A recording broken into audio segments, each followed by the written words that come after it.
Next, we are really lucky to have with us somebody who came all the way from Britain, which is interesting in itself, but particularly interesting because Britain is going through such brutal austerity right now after, of course, having been in the post-war period one of the leading countries, perhaps the leading country in the world in terms of social welfare with the Beveridge Report and all that. You know, it has now become the horror that we could be witnessing here very shortly. So we're very happy to have with us John Hilary, who's the Executive Director of Political Campaigns for the group War on Want. He's worked for over 20 years in the field of human rights and global politics, writing widely on issues of trade, investment, and militarism. Based in the UK, War on Want works in partnership with social movements, trade unions, and other progressive forces to further the cause of social justice and to create better alternatives for the future. John?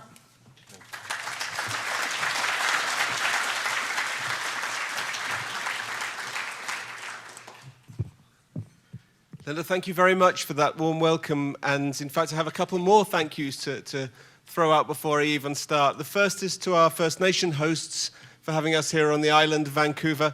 I can't quite. I feel a bit guilty because as I came over on the ferry from Vancouver, I couldn't quite shake out of my head that I wasn't on holiday because it's such a beautiful place. And if any of you are going to get invited back to Britain to take part in any sort of event in a sort of coastal seaside place, for example, you're going to have to lower your expectations because it's not quite as nice as this. The rain we can give you, but the rest, not so much. My other thank you really is to the Council of Canadians for inviting me here because we've had a wonderful relationship, War on Want and the Council of Canadians, going back several years. And 2 years ago, I was also privileged to be invited to come along to the big pre-G20 rally in Toronto and that amazing evening in Massey Hall. I thought last night was absolutely inspiring as well, didn't you? Absolutely inspiring evening. And if there's one thing I'm going to take back again, it's really how to do rousing, inspiring evenings like the Council of Canadians do. But back in 2010, when I was in Toronto, one of the things we were talking about then was the prospect of austerity being rolled out around the world by the G20 countries. And I remember saying that one of the problems that we'd had in Europe was that we'd been visited by your former Prime Minister, Paul Martin, who had spent ages and ages touring around Europe telling us how you deal with a deficit problem without taxing the rich, how you deal with the deficit and a debt problem by visiting all of the pain on the poor. And we were basically going to live through our Canada moment. What you went through in the 1990s, we were being promised in the years from 2010 onwards. And that has come to pass. And what's extraordinary for me is that now the reverse lesson seems to be being learned because your ministers are coming out to Britain to learn from David Cameron and his friends about the big society and bringing it back here so that you have to go through the same sort of shock treatment that we're undergoing. And it's as if we were sort of cousins who kept on reinfecting each other with this really nasty form of influenza. Just when you think you're over it, you get a next dose back from each other. And in a way, what I really like about this gathering and this panel this morning is it gives us a chance to fight back against that by doing a virtuous reinfection. So we can actually learn from each other about what's working in the resistance to these austerity problems on both sides of the pond. And that's certainly why I'm thrilled to be here, because I'm really looking forward to learning from all of you as to what's working here in trying to sink the Harper Agenda, and so I can take that back and share it with people back home. One thing which has really struck me, though, already is how similar the situation is between what you're facing in Canada and what we're facing in Britain. There are so many similarities across the model, the predicament we find ourselves in, and hopefully the resistance that we're being to lodge for it. Robert's already talked about the class war. When you hear about people saying shrinking the state, shrinking the public space, it sounds like a sort of, I don't know, preference choice that you'd make if you were studying political science. And it sounds very unthreatening. Shrinking the state is a class war. It's an outright direct assault on everything that we hold dear in our social fabric, on public services, on welfare, on the social cohesion that binds us together. And it's those sorts of things which are under attack as that public sphere is shrunk. And that's exactly the same model which we're facing as you're facing. Shrinking the commons, our common wealth, what we share both as peoples of one country and also as peoples of a broader world. And again, it's no coincidence at all. If you look at the Rio summit in just this summer, it was Canada, the UK, and the US who led the fight to try to get the human right to water thrown out of Rio. And thankfully, there are enough better thinking countries around the world who were able to say, rubbish, get back in your box. But again, it was Canada, it was Britain and the US who joined forces to say, we'd like to see water not as a human right, not as a public good, but as an economic commodity to be traded away. Extractives. We know about Canada's extractives industry. I don't know how much you know about Britain's extractive industry. We also have some of the biggest, let's not get it wrong, the biggest mining companies in the world, Anglo-American, BHP Billiton, Rio Tinto, and also, of course, BP and Shell from the oil side. And even though while we in Britain, we don't really have oil anymore, we had our North Sea oil, we'd splurged it, the party's over, and now we're facing the hangover. But we do still have exactly the same political imperative being pushed through that we should lead in terms of how we see international economic development facing out. We should lead through the extractive industries. And it's being played out across Africa, Asia, and Latin America as our countries and our companies go on an imperial drive to try to get access to the resources of other peoples. And it was very interesting. I stopped on my way over here in Ottawa because one of the things I wanted to do, we've wanted to do for a long time, is meet some of the government representatives in CEDA, the Canadian International Development Agency. And it was very interesting talking to some of them, people who've spent all of their lives living in Latin America, living in Africa, and they were saying, privately, off the record, that they cannot believe that this agenda of trying to force open markets, force open the natural resources of developing countries is ever going to do any good, except for the big corporations who are profiting from them. And I was really heartened to hear that people within your government service are actually beginning to speak out, even if only privately, and saying that agenda will not work. Behind it all, we know are the interests of finance capital. And again, I think Robert's touched on this already. It's the banks who are driving it. On the way over here on the plane, I couldn't resist watching again All the President's Men, the old Dustin Hoffman and Robert Redford film about the Watergate scandal. And never were the words more true than today, follow the money. Follow the money and you'll find out who's behind this whole big mess. But the austerity program as it's being visited upon Europe is really the greatest social restructuring that we have had to face since the Second World War. It's completely turning upside down the social model that we've been proud of in Europe and that you share and you're proud of here in Canada. Completely turning it upside down. And you see countries like Spain, 20 billions of euros, no, 20 billions of dollars, I've converted these into Canadian dollars.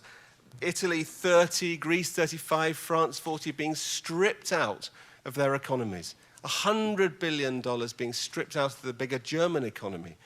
And when you do that, when you start pulling out all of that amounts of money from national economies, you don't need to be the Nobel Economics Prize winner to work it out. You are heading for disaster. And our economies are being pushed back into recession again as a result of all of this money being sucked out of the middle of them. And the catastrophe of Spain, again, Robert talked about it, 25% unemployment, 50% youth unemployment. These figures you can sort of bandy around. But what does that actually mean in practice? It means that in a country like Spain, 1 million people are now turning to Catholic aid agencies for food. It means that the supermarkets are having to lock their garbage bins because of the epidemic of scavenging, where people are trying to find food to survive in the cast-offs of supermarkets and other stores. And you may have heard already in Greece, the cradle of democracy, is facing the most horrific anarchy and potentially the return to authoritarian rule as its economy completely collapses.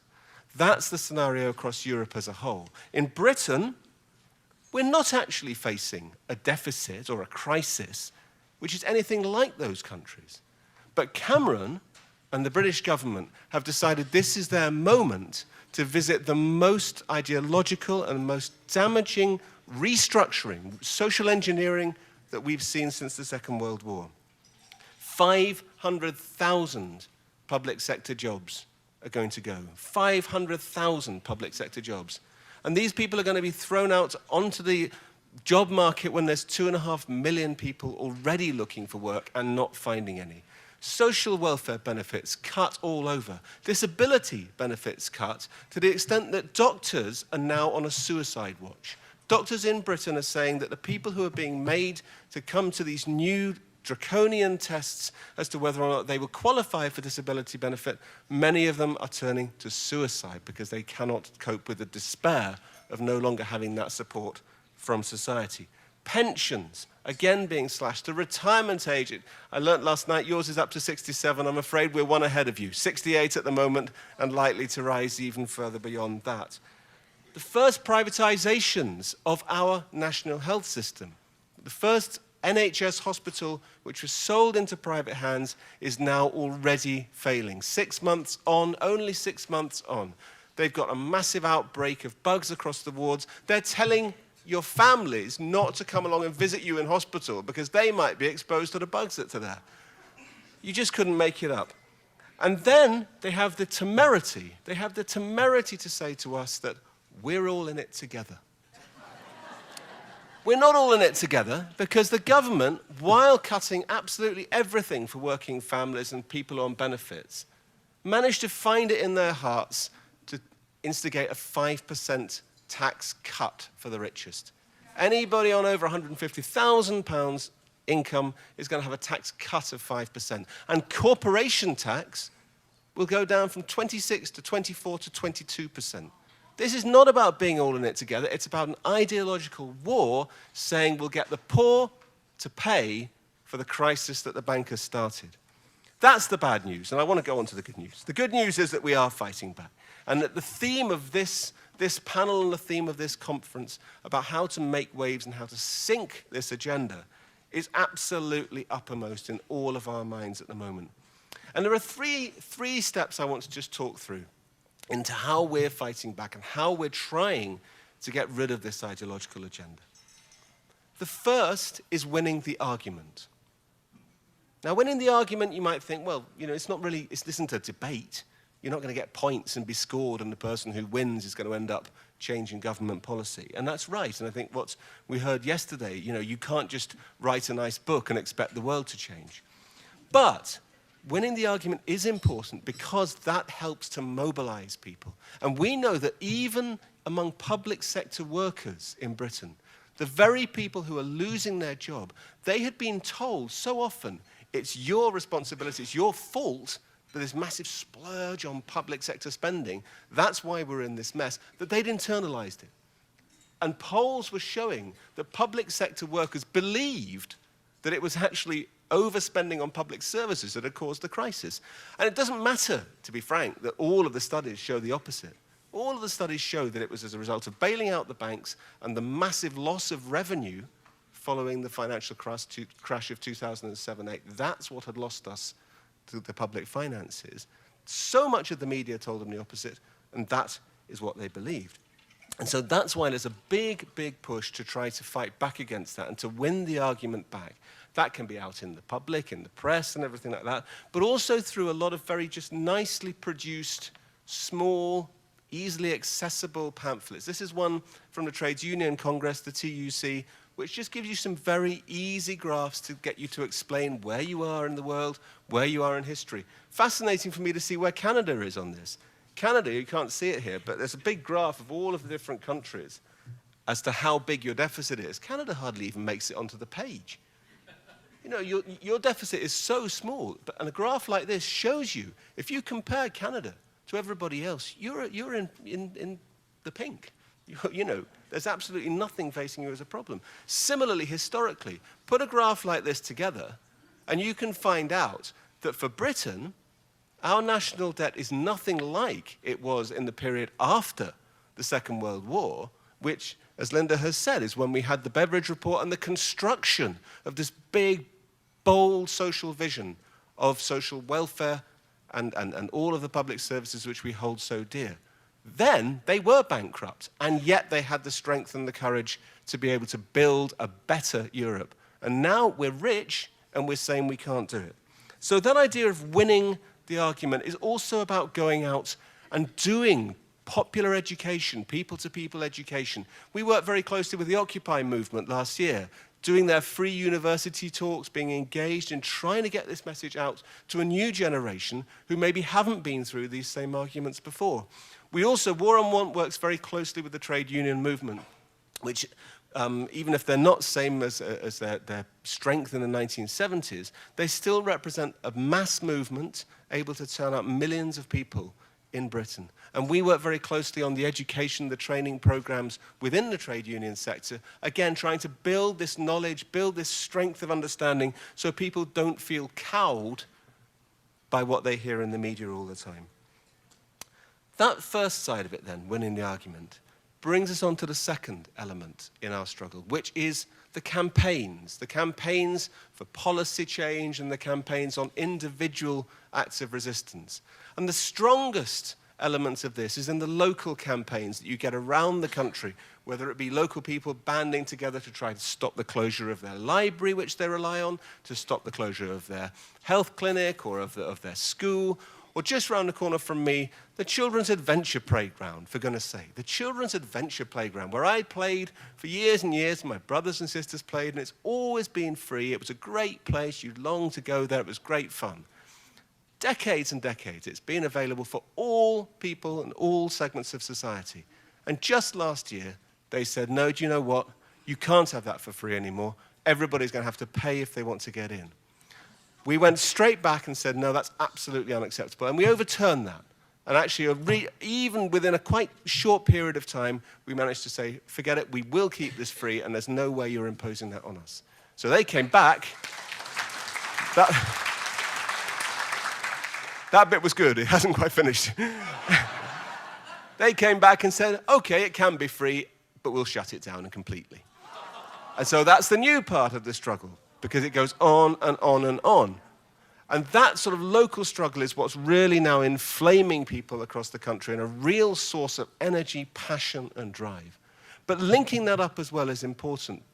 We have, I don't know if you know of this group UK Uncut, which is a direct action group which we work very closely with in Britain. Very, very powerful group. Doing lots of good stuff, occupations of companies which have been found not to pay the tax that they owe to our exchequer. And that type of joining up work, again, telling people through the media, through actions, exactly what the alternative is, the positive alternative, is crucial. And again, that argument can be made. We've worked very closely with another of the trade unions, the Public Services Trade Union, to put together a little brief a booklet like this called There Is an Alternative. And the alternative based on collecting tax. Every year in Britain, $150 billion worth of tax goes begging from corporations and rich individuals.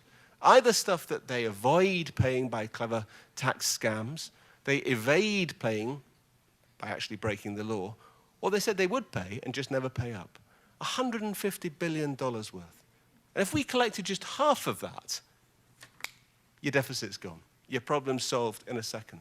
So by putting out that type of campaign, saying we want to have an anti-avoidance rule as a general basic principle of our fiscal setup, that's another of the key policy changes that we've won. But one of the things I wanted to just talk about a little bit, because this is a major victory we've had, is on the financial transactions tax, which I know the Council of Canadians has also come out in favour of. Financial transactions tax was something which War on Want started to talk about in the wake of the East Asian financial crisis, 97-98. And you know what happened then, this massive hot money which swarmed over East Asia and was then pulled out again, causing a complete collapse of their economies. Well, the call came back saying, let's have a Tobin tax, which will stop that type of dangerous speculation. And we started saying, well, let's see what we could do about this. Start a Tobin tax network. And for many years, we're sort of plodding away in the wilderness with this being the most unsexy campaign since campaigning was ever started. But then, in the last couple of years, gradually coming out of this crisis, more and more people have begun to see that there is some sense in this. Firstly, sense in getting the bankers to pay a bit for the crisis that they caused. Secondly, to give us some extra revenue to start plugging back into the system. But thirdly, most importantly, to try to clamp down on the type of damaging speculation that we've seen, particularly with these new forms of logarithmic trading, which I don't even understand. The great news is that just literally in this last month, 11 countries of Europe, not including mine, 11 countries of Europe have signed up to a financial transactions tax and are going through the process of putting it into play. And that is a massive victory which we should really be proud of. Now, your Mr. Harper and our Mr. Cameron have both decided this is incredibly bad news and they want nothing to do with it. But it's really good that there are other governments and other campaigns which have led the way on this, and we should make the most of that in fighting back. But the third element, winning the argument, winning the campaigns, the third element has got to be politics. And that's why I'm really thrilled again to be here today when your agenda is all about syncing that political agenda. Because we've got to go beyond just the policy choices and the campaigns. We've got to challenge the structures of power that expose us to that type of austerity and expose us to these frightening scenarios for the future. And on this, actually, I think in the UK we have some big lessons to learn from you and also from our sisters and brothers across Europe. Because you will have seen, apparently it was actually on the front page of the newspapers here, our demonstration last Saturday in London, where about 150,000 people came out onto the streets. And it felt, in a way, a good thing. And it's obviously projected a strong message across the world. Seen closer up, it isn't quite as good. Why did we choose a Saturday? You know, is the revolution designed so it won't inconvenience people? Are we going to break for tea at 4:30 and then regroup again afterwards? And it's really fascinating if you compare that going out on a Saturday. It feels like a sort of march around town. It was very pleasant. The sun was out. It was great. But it isn't really a political challenge. It's very easy to digest that type of thing. Compare that to what's coming up on the 14th of next month in Europe. Coordinated general strikes across Spain, Portugal, Greece, Cyprus, Malta. And these are not the first general strikes. This is part of an ongoing mass program of disobedience, civil reaction, and as you've seen, really quite important resistance. Now, that's what we should be thinking about. Similarly, general strikes in Britain. You may have heard at the most recent Congress of the TUC held down in Brighton just literally last month. I was there. The debate was held across the trade unions as to whether or not we could move towards thinking about the possibilities of exploring the practicalities towards a general strike. And even with all of those qualifications and disclaimers in it, there was still a big discussion. Not sure about this. In Britain, the words general strike, you immediately think of 1926, which was the only time we've really tried it in the last 100 years, and it didn't go so well. So there's a bit of a sort of argument about not having general strikes. But they did pass it. They passed that resolution calling for the TUC to look at the possibilities of the practicalities of the general strike. Again, it's important to take those steps, but we need, I think, to go a lot further. And that's why all of us in this room, all of us in the similar rooms when we have these debates, these conferences back in Britain, we need to look to ourselves. Nobody else is going to be stepping forward and doing this for us. We need to look to our passion and our commitment to take on this fight and to win the battle against austerity. And my concluding thought, this is a challenge which really goes to the center of our beliefs in society. This is really for the soul of our societies. And it's not just about what we want to do in leaving Canada for the next generation or leaving Britain for the next generation. This is a model of global development, of global economic growth, of global social cohesion that we need to press for if we want it to succeed.